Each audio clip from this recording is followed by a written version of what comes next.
जवाहर नबदय विद्यालयाव 6 थाखोनि थाखाय मुं थिसननो आरजलाइनि अक्ट'खौ फैगौ 8 फेब्रुवारिसिम फोलावबाय।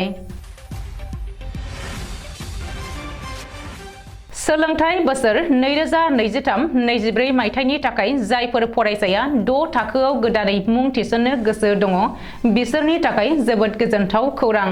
सोरबाफोर जवाहर नबदय विद्यालयाव फरायनो एबा 6 थाखोआव मुं थिसननो गोसो दङ अनलाइनाव आरजलाइखौ फैगौ 8 फेब्रुवारिसिम गथायनो हाबावसिगोन। जवाहर नबदय समितिया आरजलाइनि समय एबा अक्ट'खौ फोलावबाय। बेनिखायनो गोसो गोनां फरायसा एबा बिसोरनि दिथागिरिफोरा जवाहर नबदय विद्यालयनि वेबसाइट nabodaya.gov.in एबा cbse.itms.rcil.gov.in/nbs आव थांनानै आरजलाइ गथायनो हागोन।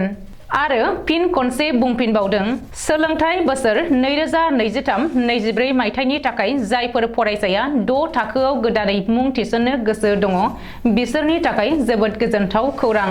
सोरबाफोर जवाहर नबदय विद्यालयाव फरायनो एबा 6 थाखोआव मुं थिसननो गोसो दङ अनलाइनाव आरजलाइखौ फैगौ 8 फेब्रुवारिसिम गथायनो हाबावसिगोन। जवाहर नबदय समितिया आरजलाइनि समय एबा अक्ट'खौ फोलावबाय।